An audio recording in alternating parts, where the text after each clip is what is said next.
नमस्कार सर्व पालकांचं आणि विद्यार्थ्यांचं पुन्हा एकदा हार्दिक स्वागत. Welcome to our parents and students. In our last video, we have studied basic properties of chapter number 2 from Geometry, Maths Part 2, Pythagoras Theorem, and exercise 2.1 question number 1 that we have studied in our last video. मागच्या व्हिडिओमध्ये आपण प्रकरण क्रमांक 2 पायथागोरसचं प्रमेय त्यातले काही पाया म्हणजे मूलभूत जे काही गुणधर्म आहेत ते पाहिले, प्रमेय जी काही आहेत त्यांच्या व्याख्या पाहिल्या. त्यानंतर उदाहरण संग्रह 2.1 मधलं पहिलं गणित आपण पाहिलं होतं. ओके, तर आता आपण त्याच्या पुढील गणित पाहत आहोत. Okay, so let's start with question number 2, प्रश्न क्रमांक 2. As you can see, very simple problem is given and such problems are for 2 marks or 1 mark in board exam. Board परीक्षेमध्ये ही अशी गणित 2 मार्क किंवा कधी कधी 1 मार्काला पण विचारतील. फार साधे आणि सोपी गणित आहेत. बघितल्याबरोबर कळतं, in triangle MNP angle N is given as 90 degree. That means it is right angle triangle. Okay, N 90 आहे म्हणजे हा काय झाला, right angle triangle. So if N is 90, what about MP? मग MP काय असेल? MP is the hypotenuse. MP is the hypotenuse and on MP we have drawn perpendicular. आणि हा जो हायपोटेनस आहे त्यावर आपण हा काय ड्रॉ केला आहे, परपेंडिक्युलर ड्रॉ केला आहे. Then everybody knows when in right angle triangle you draw perpendicular on hypotenuse, which theorem we have to study? Yes, geometric mean theorem. Are you getting it? If a perpendicular is drawn on hypotenuse of right angle triangle, we have to use geometric mean theorem. Now what is that theorem? Theorem काय आहे तो geometric mean? तर हा जो perpendicular draw केलाय काय नाव आहे त्याचं, QN or you can say NQ. NQ is the perpendicular, बरोबर. So NQ is geometric mean of 2 parts of the hypotenuse. Hypotenuse चे 2 parts झाले. Which are those 2 parts? QM and QP. These are the 2 parts. म्हणजे हा जो NQ आहे तो QM आणि QP यांचा geometric mean आहे. That means NQ square is equal to product of these 2 parts. So we have got NQ square equal to NQ into QP. That's all about geometric mean. Okay, so NQ square, but we want NQ. बरोबर, आपल्याला NQ हवंय. Square आहे, square घालवायचा असेल, if we want to remove that square, what we have to take square root. बरोबर, square cancel करायला काय घेणार, स्क्वेअर रूट घेणार. So NQ square is MQ into QP. Taking square root of both sides it become NQ and here we have to take square root. So square root of MQ into QP. Now just substitute the values. Value for MQ. MQ ची value problem मध्ये दिली आहे 9. So MQ 9. QP it is also given. How much? 4. So it is 4. 9 4 are 36. What about root of 36? 36 चा route किती येतं? 6. So NQ is equal to 6. That's all about the problem. Problem finished. Is that clear? Marathi medium साठी कोणत्या प्रकारचा त्रिकोण आहे हा? बरोबर, काटकोन त्रिकोण. कसं कळलं? कारण N काय दिलाय, 90 अंश. बरोबर, कोण MNP बरोबर 90 अंश. MNP म्हणजे हा N किती दिलाय, 90, म्हणजे हा आहे काटकोन त्रिकोण. मग हा जर N 90 आहे तर N च्या समोर कोणती बाजू आहे, MP. MP काय होणार मग, कर्ण. काटकोणाच्या समोरची बाजू तिला काय म्हणतो आपण, कर्ण. आणि ह्या कर्णावर हा काय टाकलाय, लंब. मग कर्णावर जर तुम्ही लंब टाकलात तर कोणतं प्रमेय वापरावं लागतं, बरोबर आहे, भूमिती मध्याचं प्रमेय. मग भूमिती मध्याचं प्रमेय काय सांगतं, हा जो तुम्ही लंब टाकलाय NQ हा भूमिती मध्य आहे. कोणाचा भूमिती मध्य आहे तो, NQ मुळे ह्या MP चे 2 भाग झालेत. कोणते 2 भाग झालेत, MQ आणि QP. म्हणजे हा NQ, MQ आणि QP ह्या दोघांचा भूमिती मध्य आहे. मग हे प्रमेय वापरायचं कसं, तर जो भूमिती मध्य आहे, कोण भूमिती मध्य आहे, NQ ना, त्याचा वर्ग, NQ चा वर्ग. बरोबर, हा कोणाचा भूमिती मध्य आहे, ह्या दोघांचा ना, त्या दोघांचा गुणाकार MQ गुणिले QP. कळतंय? आता वर्ग दिलाय पण आपल्याला NQ हवाय ना, मग वर्ग घालवायला काय करतो आपण, बरोबर आहे, वर्गमूळ घेतो. मग दोन्ही बाजूंचं वर्गमूळ घ्यायचं. एन क्यू वर्गचं वर्गमूळ घेतलं तर काय राहणार, एन क्यू वर्ग जाणार आणि याचं काय घ्यावं लागणार, वर्गमूळ. म्हणून वर्गमुळात एम क्यू गुणिले क्यूपी. आता त्यांच्या किमती दिल्या आहेत गणितात त्या वापरायच्या. एम क्यू ची किंमत आहे 9 आणि क्यूपी किती दिलाय, 4. 9 चोक 36. मग 36 चं वर्गमूळ किती येतं, 6. म्हणजे एन क्यू बरोबर 6. काय डाऊट आहे? Is there any difficulty? Very simple problem. Easily you can score 2 marks. 2 गुण आरामात मिळणार. Clear? Let's proceed to question number 3. Similar sum, pretty ordinary same to same. Just look at the diagram. QPR. This is the bigger triangle. In this bigger triangle, this angle P is given as 90 degree. That means it is right angle triangle. Okay? ह्या बिगर triangle मध्ये, मोठ्या triangle मध्ये P हा angle 90 दिलाय, बरोबर? म्हणजे हा right angle triangle आहे. मग ह्या P च्या अपोजिट, P च्या समोर, opposite to P, which side is given, QR. बरोबर? P च्या अपोजिट कोणती साइड आहे, QR. So QR is the hypotenuse. आणि ह्या QR वर काय ड्रॉ केलंय, परपेंडिक्युलर ड्रॉ केलाय. कोणता, PM. PM is the perpendicular on the hypotenuse. मग तुम्हाला माहिती आहे, जर राईट अँगल ट्रायंगल मध्ये हायपोटेनस वर परपेंडिक्युलर ड्रॉ केला तर कोणता थेरम येतो, yes, geometric mean theorem. So same theorem we have to apply here. काय होतंय बघा या गणितात. या गणितात सेम प्रश्न क्रमांक 2 सारखं चाललंय, फक्त काय थोडासा त्रिकोण असा उलटा दिलाय त्यांनी. QPR हा जो मोठा त्रिकोण आहे, ह्या मोठ्या त्रिकोणामध्ये हा जो P आहे, हा P किती दिलाय, 90. जर P हा कोण 90 आहे तर ह्या P च्या समोर कोणती बाजू आहे मोठ्या त्रिकोणाची, QR. म्हणजे ही QR बाजू म्हणजेच काय झाला, ह्या त्रिकोणाचा कर्ण. बरोबर? काटकोणाच्या समोरची बाजू म्हणजे कर्ण. म्हणजे QR हा कर्ण आहे आणि ह्या कर्णावरती हा PM काय टाकलाय, लंब.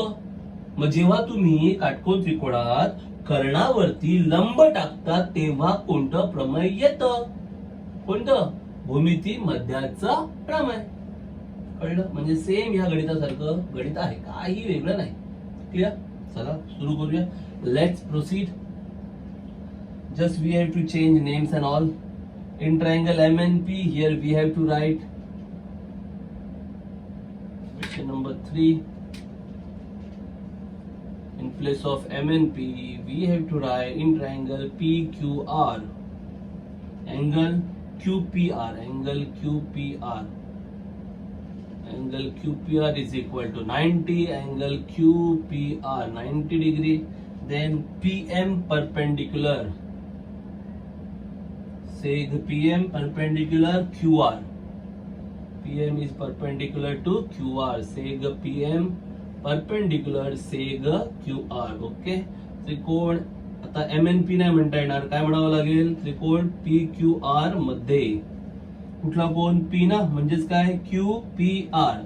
कोण QPR बरोबर 90 अंश. कोण QPR बरोबर 90 अंश. कोण रेख PM लंब रेख QR. रेख PM लंब रेख QR. रेख PM लंब रेख QR.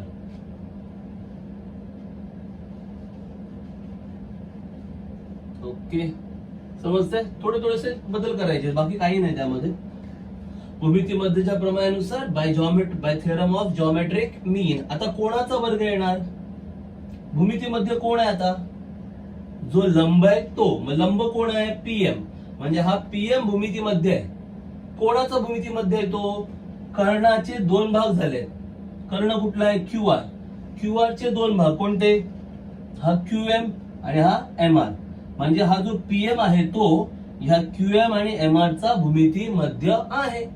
मग आपण काय करतो प्रमेय वापरताना, भूमिती मध्याचा वर्ग. मग भूमिती मध्ये कोण आहे, PM ना. मग वर्ग कोणाचा करणार, बरोबर, PM चा. म्हणजे इथे काय येणार, PM चा वर्ग. PM चा वर्ग. कळतंय? कारण हा जो लंब आहे हा भूमिती मध्ये आहे म्हणून त्याचा वर्ग होणार, PM चा वर्ग. आता ह्या लंबामुळे ह्या QR चे 2 भाग झालेत ना. कुठले 2 भाग, QM आणि MR ह्या दोघांचा काय करायचं आता गुणाकार, QM गुणिले MR. कळतंय? आता पुढे नेहमीच्या पद्धतीने सोडवायचं आहे.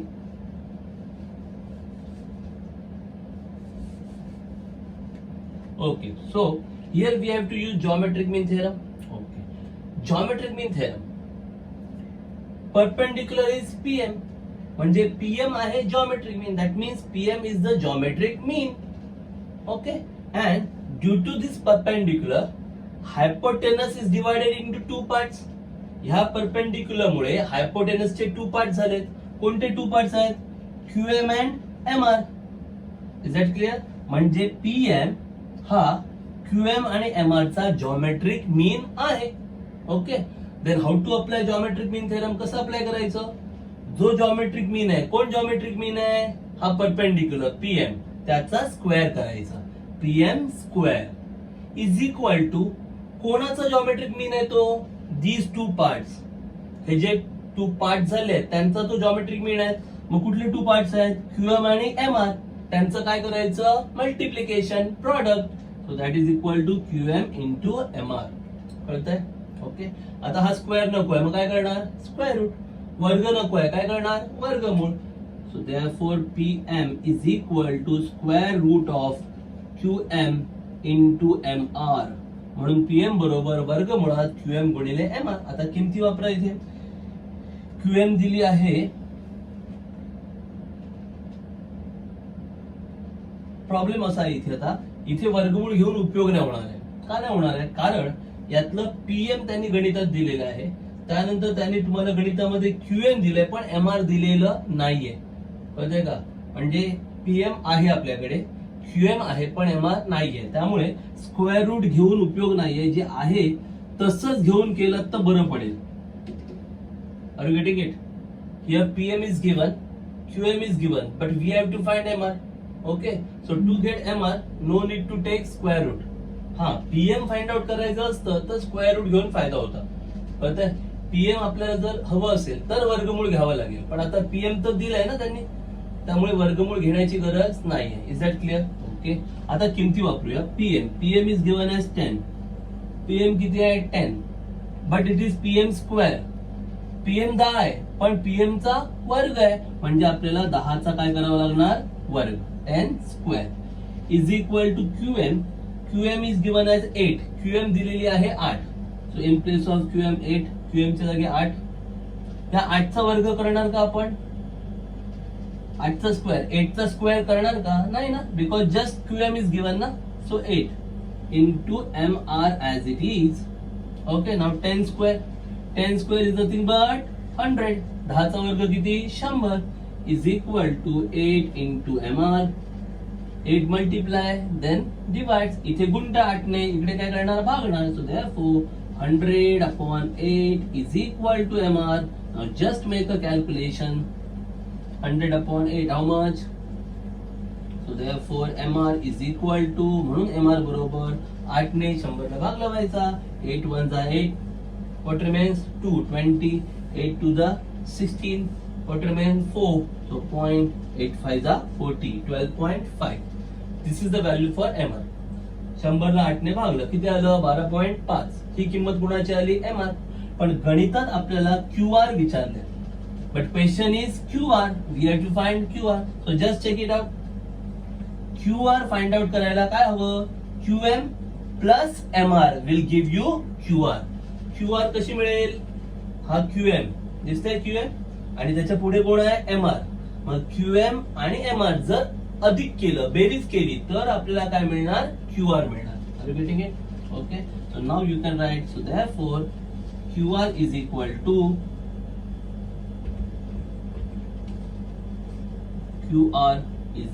To QM plus MR.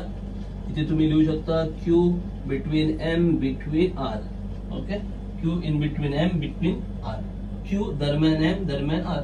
So QR कसं मिळणार? QM plus MR. So what is the value of QM? QM ची किंमत किती आहे?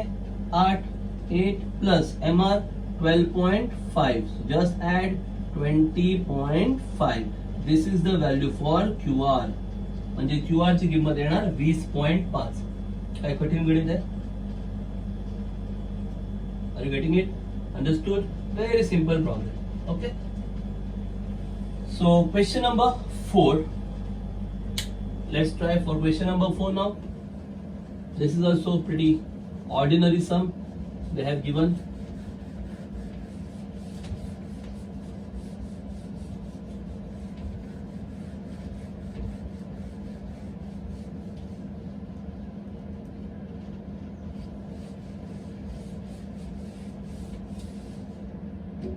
Complete exercise 2.1.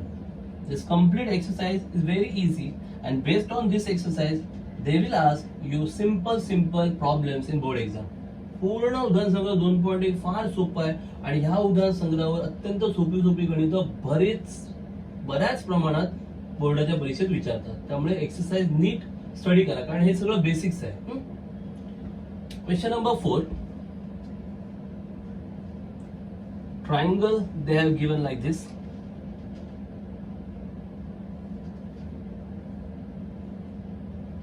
In this triangle they have given P as 30 degree, P दिला आहे 30 अंश, S is given as 90 degree, S आहे 90 अंश, and R. Then side SR is given as 6, SR is given as 6. Now you all know if P is 30, S is 90, that means remaining angle must be 60 degree. P 30 अंश आहे, S 90 आहे, एक 30 आहे, दुसरा कोण 90 आहे, म्हणजे साहजिकच उरलेला कोण 60 अंश असणारच आहे. 30, 60, 90 चा प्रमेय आपण पाहिलं होतं ना, 30, 60, 90 theorem. One angle is 30, other is 90, so remaining must be 60 degree. Okay. Now, what they want? Find side RP and PS. त्यांना बाजू RP आणि बाजू PS काढायचे. फार साधं सोपं गणित. बघितल्याबरोबर कळतं की इथे कोणतं प्रमेय येणार आहे. 30, 60, 90. Easily you can identify which theorem we have to use. Pretty ordinary. 30, 60, 90 theorem. Easily you can find out answer. Clear? Okay. Let's start. Solution or proof. सिद्धता. Whatever given, जे काही दिलंय ते आपण लिहून घ्यायचं. Okay. In triangle PSR, angle P equal to 30 degree, angle S is equal to 90 degree. P 30, S 90 given. Okay, so therefore angle R, remaining angle must be 60 degree. Angle R is equal to 60 degree. Okay, मराठीमध्ये काय लिहिणार? त्रिकोण PSR मध्ये. Okay, फक्त एवढं वाढवायचं. त्रिकोण PSR मध्ये, बाकी सगळं सेम राहणार. कोण P बरोबर 30 अंश, कोण S बरोबर 90 अंश, म्हणून कोण R बरोबर 60 अंश. Is that clear? Okay. So now easily we can use 30, 60, 90 theorem. So therefore using 30, 60, 90 theorem, म्हणून 30, 60, 90 अंशाच्या प्रमेयानुसार. Okay. Now which side is given? SR. SR दिले ना, मग ही SR किती अंशाच्या समोर आहे? कोणाच्या समोर आहे ही SR? 30 अंशाच्या समोर. म्हणून ते प्रमेय आधी वापरायचं. 30 अंशाच्या समोरची बाजू जे काढतो ना आपण, ते प्रमेय आधी वापरायचं. Okay. Now SR is given 6 and this SR is opposite to 30 degree. So first use that property for side opposite to 30 degree. कळतं मी काय म्हणतोय? SR तुम्हाला दिले ना 6, आणि ही SR कोणाच्या अपोजिट आहे? 30 डिग्रीच्या अपोजिट आहे. मग 30 डिग्रीच्या अपोजिटची साइड काढण्याचं जे थेरम आहे ते आधी आपण अप्लाय करायचं. Okay, so let's apply. So therefore SR is equal to, SR बरोबर, कारण प्रमेय कशासाठी आहे? 30 अंशाच्या समोरील बाजूसाठी. मग 30 अंशाच्या समोर कोणती बाजू आहे? SR. SR बरोबर काय सांगतं प्रमेय? 30 अंशाच्या समोरील बाजू बरोबर कर्णाच्या निम्मी. निम्मी म्हणजे किती? अर्धी. अर्धी म्हणजे 1/2. कोणाच्या अर्धी? कर्णाच्या. मग सांगा इथे काटकोन झालाय, मग कर्ण कोण आहे? काटकोन इथे आहे ना, मग काटकोनाच्या समोर कर्ण कोण आहे? बरोबर, आरपी गुणिले आरपी. कळतंय की नाही कळत आहे? 30 अंशाच्या समोरील बाजू. 30 अंशाच्या समोर कोणती बाजू आहे? S R. बरोबर. कशी असते ती? कर्णाच्या. कर्ण कोणता आहे? आरपी. कर्णाच्या निम्मी. निम्मी म्हणजे कितीने गुणायचं? 1/2 ने. कळतंय? Here side opposite to 30 degree. 30 डिग्रीच्या अपोजिट कोणती साइड आहे? S R. एस आर कशी असते? Is equal to half. Half म्हणजे काय? 1/2. हाफ कोणाच्या? Half of hypotenuse. मग हायपोटेनस काय? 90 डिग्रीच्या अपोजिट. 90 डिग्रीच्या अपोजिट कोण आहे? आरपी. म्हणजे आरपी तुमचा काय आहे? Hypotenuse. So half of RP. कळतंय की नाही कळत आहे? So S R side opposite to 30 degree is half 1/2 of hypotenuse RP. Clear? Now just put down the value. आता व्हॅल्यूज पुट अप करा. एस आर किती आहे? 6. म्हणजे ह्या एस आर च्या इथे 6 लिहायचं. कळलं? आरपी तुम्हाला माहित नाहीये. RP is unknown. So S R equal to 6 equal to 1/2 into RP. बरोबर 1/2 गुणिले आरपी. आता हे 2 भागिले इकडे गेल्यावर गुणिले 2 डिवाइड करतात. इकडे काय करणार? मल्टिप्लाय करणार. So therefore 6 into 2 is equal to RP, or straight away you can write the answer. 6 to the 12. Step कशाला वाढवायची? 2 इकडे मल्टिप्लाय करणार ना, मग 6 to the काय होणार? 12. 2 इथे गुणणार, 6 दुने 12. So therefore RP is equal to 12. Clear? आता आपल्याला काय हवी आहे? पीएस. पीएस कोणाच्या समोर आहे? 60 अंशाच्या समोर आहे. PS is opposite to 60 degree. So what is the theorem? Side opposite to 60 degree. Now आता PS is equal to side opposite to 60 degree is √3/2 into hypotenuse.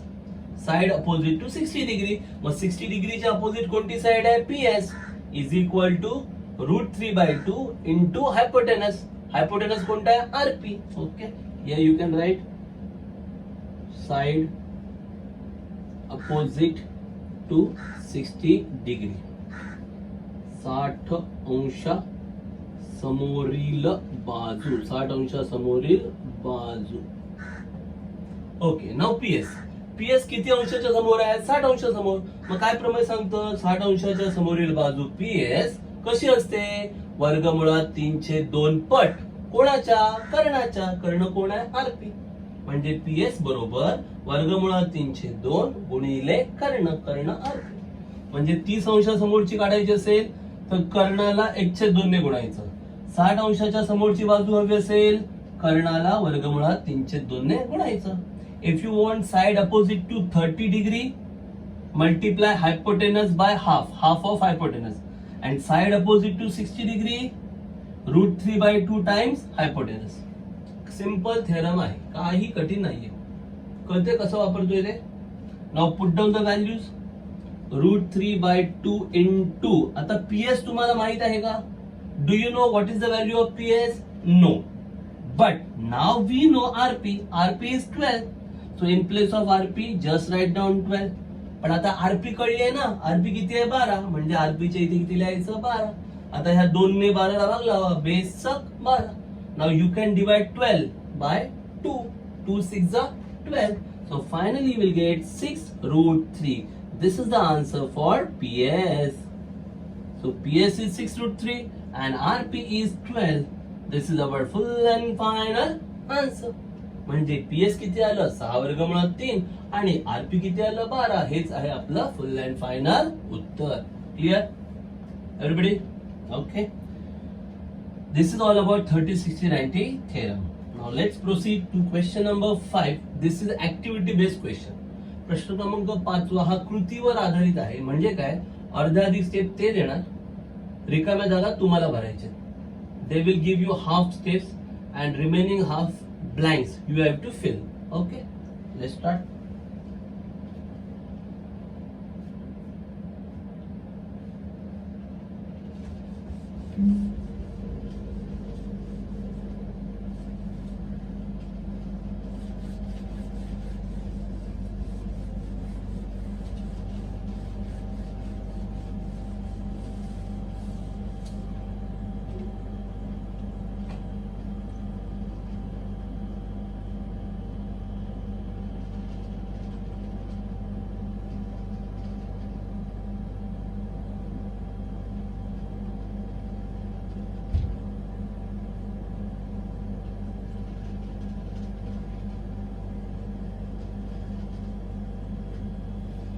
Okay, now as per the diagram given in semi-English or English medium textbook, this is the diagram given in English medium textbook.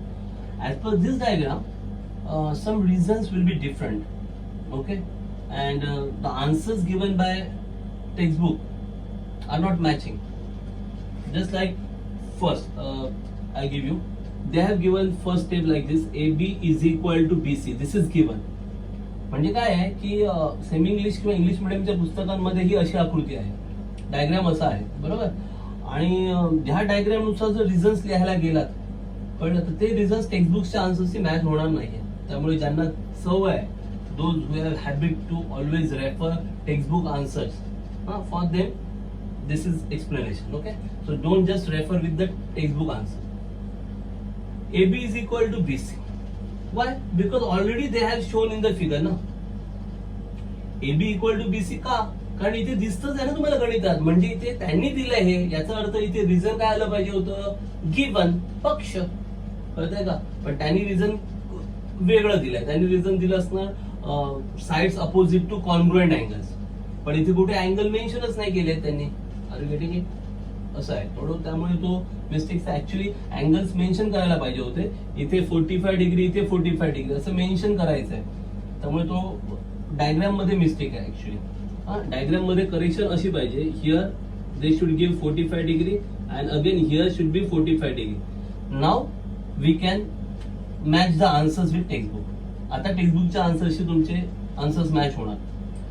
जर असं असेल, हे sign नसतील, फक्त angles दिले 45 45, नाव AB equal to BC, but obvious आहे. Why? Because BC opposite to 45, AB opposite to 45. म्हणजे ह्या दोन्ही साइड ज्या आहेत, बरोबर, त्या सेम अँगल्सच्या अपोजिट आहेत ना. So sides opposite to congruent angles are always congruent. AB आणि BC ह्या दोघी पण कशा आहेत, AB 45 अंशाच्या समोर आहे, BC पण 45 अंशाच्या समोर आहे. म्हणजे हे दोन कोण जर समान आहेत तर त्यांच्या समोरच्या बाजू पण काय असणार, समान, होय ना. कारण आपण पाहिलंय, जर दोन कोण एकरूप असतील तर त्या दोन कोणांच्या समोरील बाजू पण एकरूप असतात. म्हणजे इथे लिहिताना कारण काय येणार, इथे ब्लँक दिले त्यांनी. So here you have to write what you should write, sides opposite to congruent angles are congruent. Sides opposite to congruent angles are congruent. एकरूप कोनां समोरील बाजू एकरूप.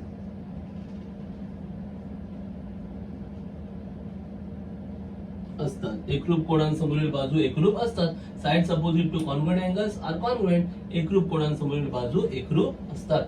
R you getting it? Now next, therefore angle BAC equal to, but obvious है angle BAC, suppose if it is not given, both the sides are equal because angles are equal. Angles are equal, therefore sides are equal. कोण समान आहेत म्हणून बाजू समान आहेत. आता बाजू समान झाल्या आणि हा एक कोण इथला काटकोण आहे, दिसतोय तुम्हाला. Angle B is given 90 degree, बरोबर. म्हणजे याला आपण समद्विभुज काटकोन त्रिकोण असं म्हणणार. समद्विभुज काटकोन त्रिकोण फर्स्ट व्हिडिओ मध्ये सांगितलं होतं. समद्विभुज, सम म्हणजे काय, सारख्या, द्वि म्हणजे काय, दोन, भुज म्हणजे बाजू, आणि काटकोन म्हणजे ह्या त्रिकोणामध्ये काटकोण आहे आणि दोन बाजू कशा आहेत, समान आहेत. म्हणजे हा समद्विभुज काटकोन त्रिकोण आहे.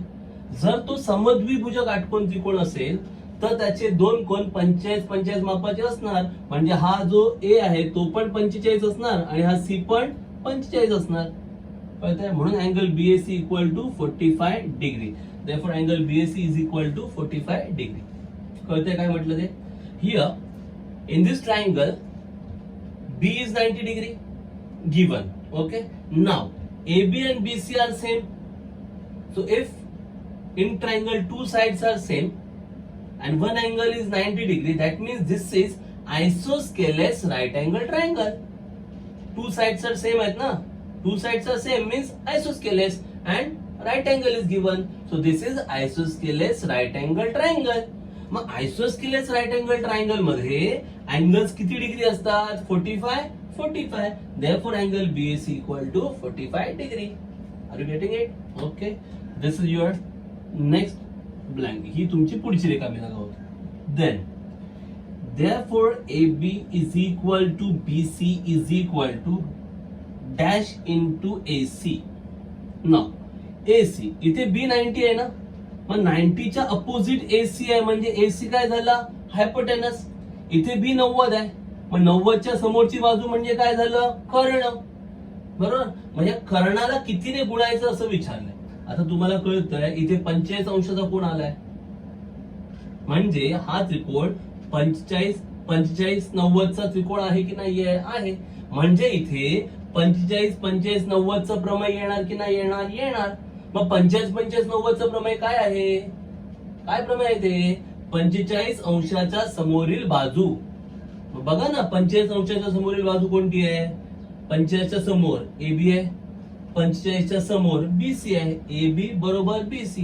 ही कशी असते? कर्णाच्या. कर्ण कोणता आहे? AC. कर्णाच्या किती पट असते? किती पट असते? 1/वर्गमुळात 2 पट असते. कळलं का? कोणतं प्रमेय हे? 45 90चा प्रमेय. अरे गेटे कळतंय का? बघा, here angles are 45 90. So which theorem we have to use? 45 90 theorem. कोणता theorem यूज करणार? 45 90. मग 45 90 theorem काय सांगतो? Sides opposite to 45 degree. 45 डिग्रीच्या अपोजिटच्या साइड्स. मग बघा, या 45 च्या अपोजिट कोण आहे? AB. ह्या 45 च्या अपोजिट कोण आहे? BC. म्हणजे AB आणि BC सेम असणार. AB equal to BC. मग ह्या साइड्स कशा असतात? 1/√2. काय? 1/√2 टाइम्स हायपोटेनस. हायपोटेनस कोण आहे? AC. सो AC ला कितीने मल्टिप्लाय करायचं? 1/√2. That is all about 45 90 theorem. कळतंय का? Are you getting it? So here you should write 1/√2. Is that clear? Okay. Now just put down the value. Again 1/√2 will remain same. They have given AC. AC ची value दिली आहे. AC ची value किती आहे? √8 into √8. So again this is your blank. Then again 1/√2 same. It's a lottery for you. तुम्हाला lotteries आहे, हे सेमच ठेवायचे तुम्हाला. ओके. √8 चा पण आन्सर त्यांनीच दिलाय. √8 is equal to 2√2. This is also given by them. √8 can be written like this. हे जे वर्गमुळात 8 आहेत ना, हेच आपण असे लिहू शकतो 2/2. म्हणजे हे जे आहे, हे इथे काही बदल करायचाच नाही तुम्हाला. आणि याच्यात जे बदल होत आहेत ते तुम्हाला ते देतातच आहे. कळतं? आता बघा, आता पुढचं तुम्हाला लिहायचं आहे. आता हे √2 आणि हे √2 कॅन्सल होणार ना. हे डिवाइड करताय ना, मग √2 काय होणार? कॅन्सल. वर्गमुळात 2 या वर्गमुळात 2 ला भागणार ना, मग वर्गमुळात 2 कॅन्सल. मग राहणार काय? फक्त 2. So finally you will get 2. This will be the final answer. Finished. एवढंच करायचं होतं, बाकी काही नाही. Is that clear? AB equal to BC. कारण काय? Sides opposite to congruent angles. एकरूप कोणांसमोरील बाजू. हे बाकी सगळं माहिती आहे. आता जर एक कोण 90 आहे, 2 बाजू सेम आहेत, म्हणजे 2 कोण कितीचे असणार? ते 45 चेच असणार. One angle is 90. 2 sides are equal. That means angles also equal. मग इक्वल म्हणजे किती असणार? 45 असणार, कारण एक अँगल 90 आहे ना. So remaining angle must be 45. So BAC equal to 45. So if it is 45, we have to apply which theorem? 45 90. जर हा कोण 45 आहे, तर कोणतं प्रमेय आहे? 45 90चं प्रमेय. काय प्रमेय आहे? एकरूप बाजू. एकरूप बाजू कोणत्या आहेत? AB आणि BC. या एकरूप बाजू बरोबर काय येतात? कर्णाच्या. कर्ण कोण आहे? AC. किती पट? 1/√2 पट. कॉन्ग्रुएंट साइड्स कोणत्या आहेत? AB आणि BC. कशा असतात? 1/√2 times. 1/√2 times of what? Hypotenuse AC. Just value put up करा, आन्सर मिळेल. Is that clear? Okay. Let's proceed to question number 6. But for this question number 6 we are not going to use chapter 2 technique. What I mean to say, if म्हणजे प्रश्न क्रमांक 6 साठी आपण ह्या प्रकरणातलं काही प्रमेय वगैरे वापरणार नाही आहोत, कारण ह्या प्रकरणाची टेक्निक वापरण्यापेक्षा तुम्ही प्रकरण क्रमांक 7 महत्व मापन ते जर वापरला तर पटकन उत्तर मिळेल. What I mean to say, if I use Pythagoras theorem to solve this question number 6, or if I use this chapter's technique to solve the question number 6, it will take little bit more time. But if I use chapter 7 mensuration, means simple formulas, I can easily get the answer. काय म्हणतो कळतंय? त्यामुळे मी mensuration म्हणजे easy formula use करून ते answer काढतोय. I am not using any theorem. मी कुठलाही थेरम यूज करणार नाहीये. क्लिअर? कारण बोर्ड एक्झाम मध्ये असं काय म्हणणार नाही की चॅप्टर 2 च्या मेथडने सॉल्व्ह करा, और यू सॉल्व्ह बाय युझिंग 45, 45, 90 असं काय म्हणणार नाहीत. काय म्हणतोय ते कळतंय? त्यामुळे क्वेश्चन नंबर 6 मी आता 45, 45, 90 ने करणार नाही. पहिलं सिंपल फॉर्म्युला यूज करतोय. काय दिलं बघा, find the side and perimeter of square whose diagonal is 10 centimeter. Means diagonal of square is given and we have to find side of square and perimeter of square. चौरस, चौरसाचा कर्ण दिलाय आणि त्याची बाजू आणि परिमिती विचारली. कळलं का? मग याच्यासाठी 45, 45, 90 चा प्रमेय खरं तर वापरता येतो, पण मी ते वापरणार नाही कारण त्याचा थोडा वेळ जास्त जातो. मी एक साधं सोपं सूत्र वापरणार जे तुम्हालाही पाठ करायचं आहे. Okay, question number 6, pretty simple. Side of square is equal to 1 by root 2 into diagonal. समजलं? चौरसाची बाजू, चौरसाची बाजू, चौरसाची बाजू बरोबर 1/2 गुणिले चौरसाचा कर्ण. बस एवढं साधं सोपं सूत्र वापरायचं. Just like mensuration. महत्व आपण प्रकरणाप्रमाणे वापरायचं. Simple formula. Now just put down the value. आता यात किमती ठेवा, पटकन उत्तर येणार. So that is equal to 1 by root 2 into diagonal is given. कर्ण दिलेला आहे. Diagonal is 10. कर्ण किती आहे? 10. आता जर तुम्हाला हे वर्गमुळात 2 खाली ठेवायचे नसतील छेदामध्ये, if you don't want √2 in denominator, multiply numerator denominator by √2. मग काय करायचं? अंशाला छेदाला दोघांना पण वर्गमुळात 2 ने गुणायचं. मग कसं होणार बघा, 10 √2 अपॉन √2 इंटू √2. काय केलं ते कळलं तुम्हाला? छेदामध्ये वर्गमुळात 2 नकोय. मग काय करायचं? वर्गमुळात 2 ला पुन्हा वर्गमुळात 2 ने गुणायचं. म्हणजे वर्गमूळ काय होणार? Cancel. If you don't want √2 in the denominator, multiply √2 by √2. Root will get cancel. पण if you multiply denominator, you have to multiply numerator also. जर तुम्ही छेदामध्ये वर्गमुळात 2 घेताय तर अंशाला पण वर्गमुळात 2 ने गुणलं पाहिजे. कळतं ना? हे ज्यांना नाही जमत त्यांनी 10/वर्गमुळात 2 ठेवा, चालेल. कळलं का? ज्यांना जमत नाहीये त्यांनी हे 10/वर्गमुळात 2 एवढंच ठेवलं तरी पण चालेल. पण पूर्ण मार्क कदाचित मिळणार नाही, कट होऊ शकतात मग. हा, so here 10 √2 upon √2 into √2 means √4 ना. 2 to the 4, √4 आणि 4 चं रूट काय येतं? 2. so just write down 2. वर्गमुळात 2 गुणिले वर्गमुळात 2 म्हणजे काय येणार? 2 4 ना, वर्गमुळात 4. मग 4 चं वर्गमूळ किती येतं? 2. म्हणून 2 लिहिलं, वर्गमूळ केलं. आता तुम्ही ह्या 2 ने 10 ला भागू शकता ना. 2 पंचे 10. Now you can divide 10 by 2. 2 5 10. So 5 √2, 5 वर्गमुळात 2 centimetre. Okay, so this is your side of square. So therefore side of square ही झाली चौरसाची बाजू. म्हणून चौरसाची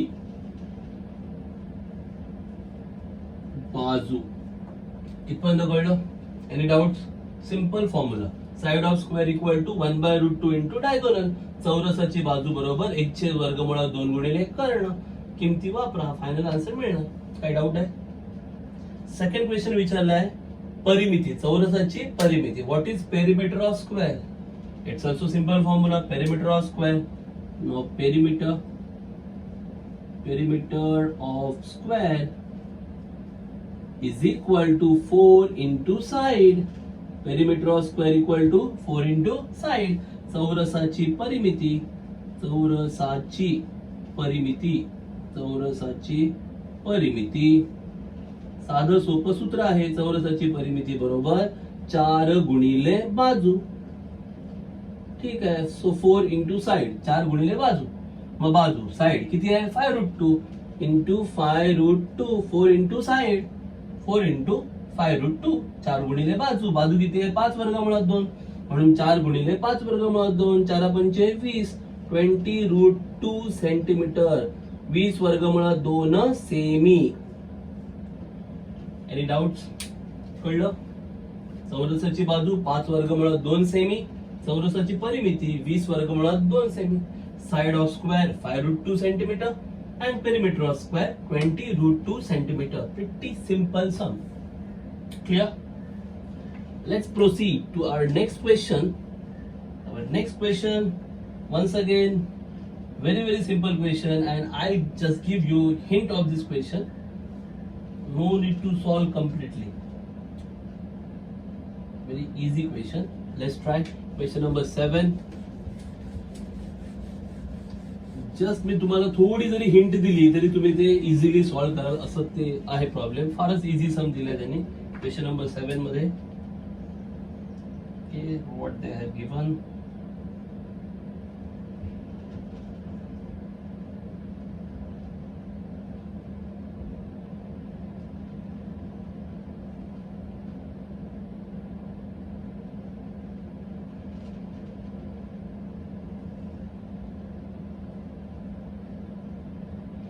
EFD, this EFD आणि इथे आहे G. EFD आणि G.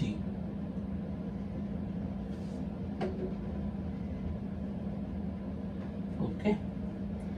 Now FG is 12. FG 12. FG दिलंय 12. GD is 8. GD दिलेला आहे 8. GD is 8. We have to find EG. EG find out करायचं आहे. EG very easy. Then FD, FD we have to find FD. It's also pretty easy. And EF. Pretty ordinary questions are given. बहुत ही simple questions दिए, बहुत ही easily आप find out कर सकते हो. Okay, so let's start. Once again, in triangle DEF, त्रिकोण DEF मध्ये F 90 दिसतोय. F is 90 डिग्री, 90 अंश आहे बरोबर. राईट अँगल, काटकोन. ED, हायपोटेनस, कर्ण. What is drawn? परपेंडिक्युलर, लंब टाकलाय. मग कर्णावर लंब टाकला, कोणता प्रमेय? येस, भूमिती मध्याचा प्रमेय. Perpendicular is drawn on hypotenuse. Which theorem? Geometric mean theorem. Finished. So just apply geometric mean theorem. Okay. After applying geometric mean theorem, you will get easy very easily. बरोबर? Geometric mean theorem apply केला की तुम्हाला easy अत्यंत easily मिळणार. झालं? भूमिती मध्याचं प्रमेय वापरायचं, आपल्याला easy मिळणार. easy मिळालं की एफडी पण इझिली मिळणार आणि EF पण इझिली मिळणार. कारण एफडी काढायला हा ट्रायंगल यूज करून पायथागोरस थेरम, EF काढायला हा त्रिकोण वापरून Pythagoras theorem. Just we have to apply Pythagoras theorem. Will find out all the sides very easily. और the same geometric mean theorem means similarity in right angle triangle, that also you can use to get all those sides. कळलं का? काटकोन त्रिकोणांची समरूपता वापरून पण त्या बाजू काढता येतील जर तुम्हाला पायथागोरस वापरायचं नसेल तर. So let's start. In triangle DEF, angle DFE is equal to 90 degree. Then seg FG, or what is given FG, seg FG perpendicular seg D or ED? ED. Okay. त्रिकोण DEF मध्ये कोण DFE बरोबर 90 अंश, रेख FG लंब रेख ED. Okay, so therefore finally you can write FG square is equal to, माहित है ना, two parts, GD और DG into EG. Okay, so DG GD into EG. Here you can write geometric mean theorem, भूमिती मध्याचे प्रमेय. Okay, now just put down the values. ज्या काही किमती आहेत त्या किमती लिहायच्या. FG किती आहे? 12. 12चा वर्ग. FG is given as 12 square. GD is 8. GD आहे 8 इंटू EG माहित नाहीये. EG is unknown. 12 square how much? 144. 12चा वर्ग 144. 8 इंटू EG. 8 काय करणार? भागणार ना इकडे. 8 will divide. So therefore 144 upon 8 is equal to EG. So therefore EG is equal to 144 upon 8. How much? किती येणार? 8 1 जा and 8 1 जा 8 8 जा 64 18. So EG is equal to 18. EG किती आलं? 18. Okay, now we got EG. We have to find FD and EF. FD EF. To get FD you can use this triangle. FD हवा असेल हा ट्रायंगल घेऊ शकता. कोणता? हा FGD. In FGD you got FG12, GD8. You can find out FD using Pythagoras theorem. हा जो वरचा त्रिकोण आहे इथे पायथागोरसचा प्रमेय वापरलात. FG तुम्हाला 12 दिलेला आहे, GD तुम्हाला 8 दिलेला आहे. FD तुम्ही काढू शकता पायथागोरसच्या प्रमेयाने. EF तुम्हाला काढायचं असेल तर तुम्ही हा खालचा त्रिकोण वापरू शकता. To find out EF you can use this triangle. In this triangle FG is 12, EG just now we got. EG आत्ताच आपल्याला मिळालाय 18 18. You can find out EF using Pythagoras theorem. Clear? What is the second option? You can use similarity in right angle triangle. If you use similarity in right angle triangles, how can you show similarity in right angle triangle? So similarity in right angle triangles use केला तर कसं काय हे find out करणार? हे दोन triangle similar दाखवले ना, पण त्यात वेळ जाईल. त्यापेक्षा तुम्ही पायथागोरस थेरम यूज करा. Easily you can find out all the sides. Okay, so I think you can do it on your on. करू शकता ना? हा त्रिकोण वापरा, यात पायथागोरसचा प्रमेय वापरायचं. काय मिळेल तुम्हाला? FD. Then in this triangle also you can use Pythagoras theorem to get EF. So easily you can find out. Let's proceed to question number 8. And this question I think you have solved in standard 8. Question 8 standard 8.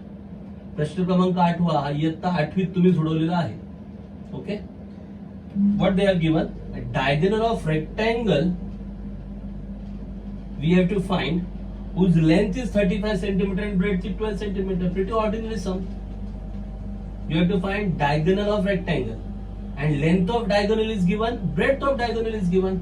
तुम्हाला आयताचा कर्ण शोधायचा आहे आणि आयताची लांबी पण दिली आणि आयताची रुंदी पण दिलेली आहे. सगळ्यात सोपं गणित. हे करता येईल ना पुढे? You can solve. Question number 8, very very simple sum is given. Just we have to use some name. नाव द्यावं लागेल. Let quadrilateral ABCD be the given rectangle. समजा चौकोन ABCD हा दिलेला आयत आहे. Okay, suppose this is the rectangle. All angles are 90 degree. You want diagonal, तुम्हाला पाहिजे कर्ण. हा आहे आयत ए बी सी डी. लांबी आणि रुंदी दिली आहे. Length and breadth is given. This is length, this is breadth. Length is given 35, so BC is 35 centimeter and breadth is given 12, so AB is 12 centimeter, and you have to find diagonal. Diagonal is AC. Okay, so here line, here you can write here BC is equal to 35 centimeter and AB is equal to 12 centimeter given. इथे BC बरोबर 35 semi आणि AB बरोबर 12 semi पक्ष. इथे BC बरोबर 35 semi व AB बरोबर 12 semi. कारण काय लिहिणार, पक्ष हे त्यांनी दिलेलं आहे. Okay, now in this triangle no need to draw diagram and all. Okay, if you want you can draw diagram. In this triangle ABC, B is given as 90 degree. So which theorem you can use? Yes, definitely Pythagoras theorem. या ABC त्रिकोणामध्ये हा B 90 अंश दिलाय. B 90 अंश आहे म्हणजे तुम्ही कोणतं प्रमेय वापरू शकता? पायथागोरसचा प्रमेय. कारण दोन बाजू माहिती आहेत आणि तिसरी बाजू शोधायची आहे. कोणतं प्रमेय? पायथागोरसचा प्रमेय. Two sides are given and we have to find third side. Which theorem? Pythagoras theorem. Okay. So लिहायचं in triangle ABC angle B is equal to 90 degree. मराठीमध्ये काय लिहाल? त्रिकोण ABC मध्ये कोण B बरोबर 90 अंश. जमेल? फक्त इथे कॉमाच्या जागी मध्ये लिहायचं. हा, त्रिकोण ABC मध्ये कोण B बरोबर 90 अंश. In triangle ABC angle B is equal to 90 degree. So therefore AC square is equal to AB square plus BC square. Reason Pythagoras theorem. Pythagoras theorem. त्रिकोण ABC मध्ये कोण B बरोबर 90 अंश म्हणून AC वर्ग बरोबर AB वर्ग अधिक BC वर्ग. कारण काय येणार? पायथागोरसचा प्रमेय.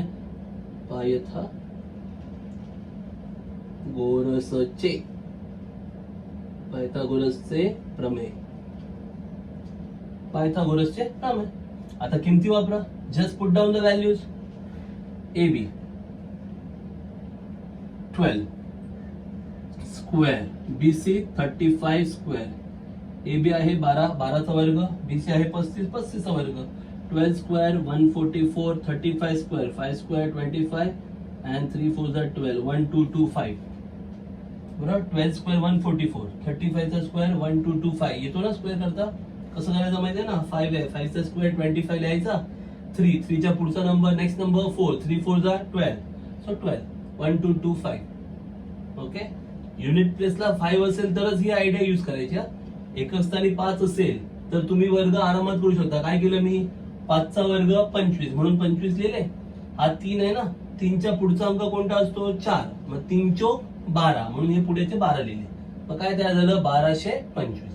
पण हे कधी करता येतं? एकच स्थानी 5 असेल तरच. म्हणजे समजा 45 चा वर्ग तुम्हाला करायचा आहे तर काय करायचं? 5 चा वर्ग 25 लिहायचं. हा 4 आहे ना, 4 च्या पुढचा अंक कोणता असतो? 5. 4 पंचे 20, मग इथे पुढे 20 लिहायचे. म्हणजे 45 चा वर्ग किती होणार? 2025. जर तुम्हाला 85 चा वर्ग करायला सांगितलं, if you want to make square of 85, what you have to do? 5. 5 square 25, so just write 25. Now 8, which is the next number to 8? 8 चा नेक्स्ट कोणता नंबर येणार? 9. So 8 and 9 multiply. 8 9s are 72. So 85 square will be 7225. कळतं? अशा पद्धतीने. But this is only when unit place is 5. कधी? जेव्हा एकक स्थानचा अंक 5 असेल तरच असं करता येतं. लक्षात ठेवा. Okay, now 144 plus 1225. Just add them. What you will get? So therefore AC square is equal to 4 plus 5 9, 4 plus 2 6, and 1 plus 2 3 1369. This is AC square. AC चा वर्ग मिळाला 1369 square root, therefore AC equal to root of 1369. So just find out root of 1369. 1369 चा वर्गमूळ शोधायचा आहे. बरोबर. आता कसं शोधणार हे वर्गमूळ? फार सोपी आयडिया आहे. कसं करायचं बघा. आपल्याकडे नंबर्स आहेत. 1369 च्या जवळचे नंबर. आता फॉर एक्झाम्पल 10 स्क्वेअर किती येतं? 100. 20 स्क्वेअर इज 400. हे तर माहिती आहे ना. Same way if you take 30 square you will get 900 and if you take 40 square you will get 1600. 30 चा वर्ग घेतलात 900 येणार, 40 चा वर्ग घेतलात 1600 येणार. म्हणजे ही जी किंमत मिळाली आहे ना 1369, ही ह्या दोघांच्या मध्ये आहे ना 900 आणि 1600. याचा अर्थ हिचं वर्गमूळ 30 आणि 40 च्या मध्ये असलं. आयडिया काय वापरतोय कळतंय का? एसी चा वर्ग 1369 आला. 1369 हा कुठल्या दोन वर्गांच्या मध्ये येतोय? तर 900 आणि 1600 च्या मध्ये येतोय. मग 900 कोणाचा वर्ग आहे? 30 चा. 1600 कोणाचा वर्ग आहे? 40 चा. याचा अर्थ याचं जे वर्गमूळ येईल ते 30 आणि 40 च्या मध्ये येणार. लिसन carefully. AC square equal to 1369. So just find out squares between which this number lies. So 900 and 600. In between 1300 and 69 comes 900 square of 30 and 1600 square of 40. So square root of 1369 is in between 30 and 40. 1369 चा square root 30 आणि 40 च्या मध्ये असणार. Okay. Now in between 30 and 40 there are many numbers. 30 आणि 40 च्या मध्ये बऱ्याच संख्या आहेत. मग सगळ्यांची वर्ग करत बसणार का आपण? नाही. No need to make square of all numbers. So what you have to do? Now you know square root is between 30 to 40. आता तुम्हाला कळलंय की याचं वर्गमूळ 30 आणि 40 च्या मध्ये येणार आहे. मग 30 आणि 40 च्या मध्ये अजून एक नंबर आहे 35. त्याचा स्क्वेअर इझिली मिळतो ना. One more number is there 35 in between 30 and 40. 35 whose square you can easily find out. त्याचा वर्ग तुम्ही सहज काढू शकता. आयडिया सांगितली ना आता मी. 5 चा वर्ग 25, 3 चौक 12. आता मला सांगा 30 चा वर्ग 900 आहे, 40 चा वर्ग 1600 आहे. बरोबर. आपलं हे जे उत्तर आहे 1369 ह्या दोघांमध्ये आहे. 900 आणि 1225 मध्ये आहे का? नाही आहे. ते कोणाच्या मध्ये आहे? 1225 आणि 1600 च्या मध्ये आहे. बरोबर. याचा अर्थ याचं वर्गमूळ 35 आणि 40 च्या मध्ये असणार आहे. ते 30 आणि 35 च्या मध्ये नसणार. त्यामुळे तुम्हाला 30 पासून 35 पर्यंत काही बघायचं नाहीये. Are you getting it? Here 35 square is 1225. Now this 1369 is between 1225 and 1600 na. That means square root of this number must be between 35 and 40. So no need to make square of 30 to 35. कळतंय? 30 to 35 मध्ये square करायची गरजच नाही आता. So now you have to concentrate only between 35 and 40. आता तुम्हाला फक्त 35 ते 40 च्या मधलंच बघायचंय. समजलं? आता मी एक्सप्लेन करताना वेळ लागतोय पण एवढा वेळ लागत नाही. तुम्हाला आयडिया सांगतोय मी कसं करायचं. आता 35 to 40 च्या मध्ये कोणते कोणते नंबर्स आहेत? 35 to 40 च्या मध्ये 35 ते 40 त्यांच्या मध्ये कोण कोण आहेत? 36 आहेत, 37, 38 आणि 39. बस. ह्यांच्यापैकी एक उत्तर असणार. आता ह्यांच्यापैकी एक म्हणजे ह्या सगळ्यांचे वर्ग करायचे का? सगळ्यांचे स्क्वेअर्स करायचे का? अजिबात नाही. काय करायचं? फक्त हे जे आहेत ना युनिट प्लेस ते बघायचं. 6 चा स्क्वेअर यांचा स्क्वेअर करायचा. युनिट प्लेस 6 चा स्क्वेअर 36 युनिट प्लेसला 6 आहेत. 6 9. So this is not a square. Then 38 unit प्लेसला 8 आहेत. 8 चा स्क्वेअर 64 4 आहेत. 4 नाही. 39 युनिट प्लेसला 9 आहेत. 9 चा स्क्वेअर 81. 81 चा युनिट प्लेस 1 आहे नाहीये. ओके. So remains 37. युनिट प्लेसला 7 चा square 49. 9 that means square root of this number should be 37. Should be बोललोय, परफेक्ट नाही बोललो शेवटी. मग आपण क्रॉस चेक करू शकतो.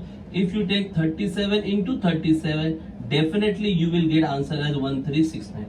मग जर तुम्ही 37 into 37 चेक केलं तर तुम्हाला 1369 मिळतं आणि मोस्टली आन्सर असतं.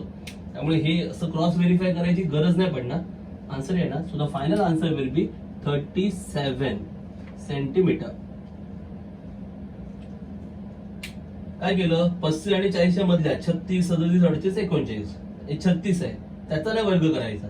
कोण आहे एकच स्थानी 6, 6चा वर्ग 36, म्हणजे हे 6 आले शेवटी. इथे शेवटी 6 आहेत का, नाही, म्हणजे 36 नाही येणार. 38 कोण आहे एकक स्थानी 8, 8चा वर्ग 64. आता 64च्या एकक स्थानी 4 आहेत, मग इथे 4 आहेत का, नाही, मग 38 पण नाही येणार.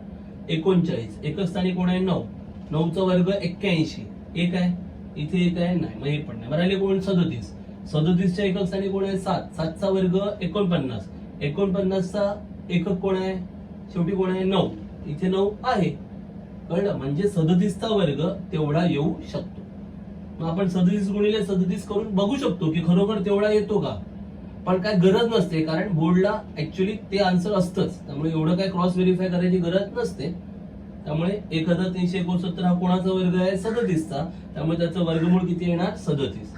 आता सगळ्यात शेवटी लिहायचं, काय लिहायचं, म्हणून आयताचा कर्ण किंवा आयताच्या कर्णाची लांबी बरोबर 37 semi. Therefore, length of diagonal of rectangle equal to 37 centimeter. That you have to write in the end. Is that clear? So, pretty ordinary sum. Just you have to find square root perfectly. सोपं गणित आहे, फक्त वर्गमूळ वगैरे जरासं व्यवस्थित शोधावं लागेल. आणि प्रॅक्टिस झाल्यानंतर एवढा वेळ काही लागत नाही. त्यामध्ये एक्सप्लेन केल्यामुळे तो वेळ लागला, अदरवाइज इझिली तुम्हाला कळणार की कोणाचा स्क्वेअर आहे. Is that clear? So in this video we have covered problem number 2 onwards, 2 to 8, and few sums are remaining in this. Only 2 sums are remaining, question number 9 and 10. Okay, so in our next video we will cover question 9, 10 and next exercise. Till then practice all the sums. Okay, पुढचे video आपण या व्हिडिओमध्ये प्रश्न क्रमांक 2 पासून 8 पर्यंत बघितले आहेत. ते पुन्हा पुन्हा बघा, काही अडत असेल तर ते पुन्हा सॉल्व्ह करा, व्हिडिओ पुन्हा बघा, कुठे अडतंय काय अडतंय त्या पद्धतीने. ओके, त्यानंतर जर काही अडत असेल, काही जमत नसेल तर कमेंट सेक्शन मध्ये टाका, मला कॉल करून विचारू शकता.